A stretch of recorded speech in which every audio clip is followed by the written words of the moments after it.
Hello po mga anang, mga anong, narito po ako sa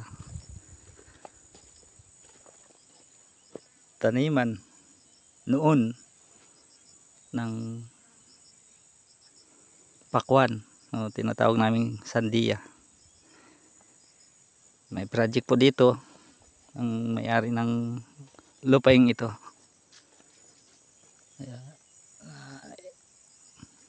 Pag iwanan na, di na po na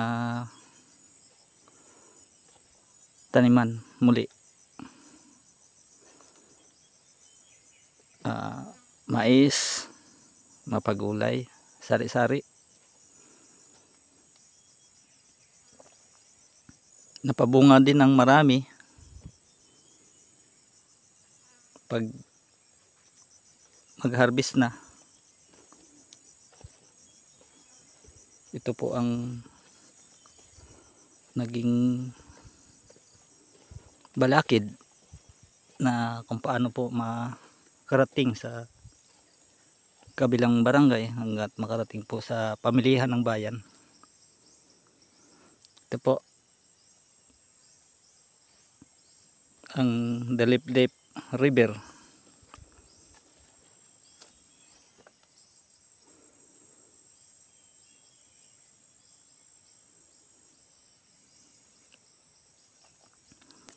Sana magkaroon po ng matino na tawiran para po ang produkto namin dito na nagmumula dito ay hindi mahuhuli sa quality, kumbaga sa pamilihan. Halimbawa po ng sandia na pag harvest kakarga sa kumbaga hahakutin para tawid,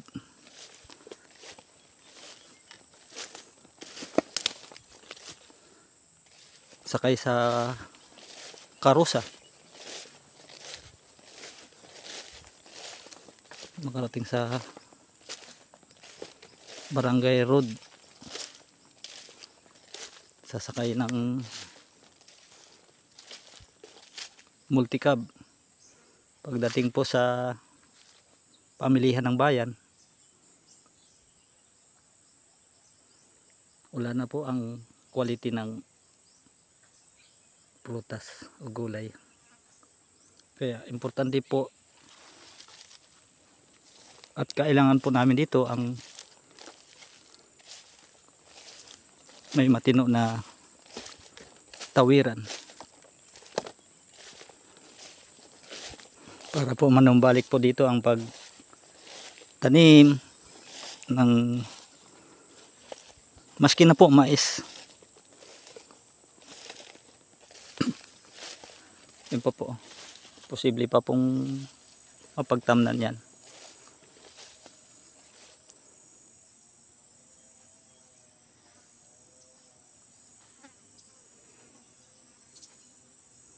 Sana mapansin po ito ng national government.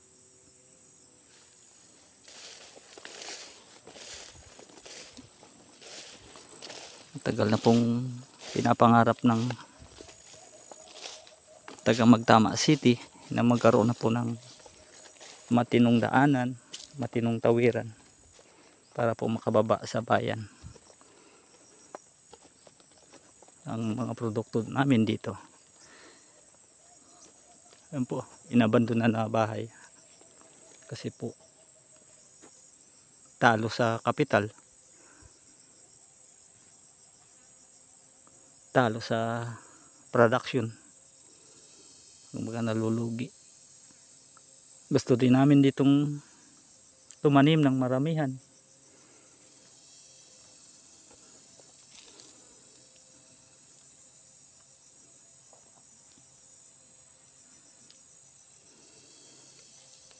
kaya lang pagdating ng harvest season talo kami dito sa tawiran hanggang doon pa po paakyat.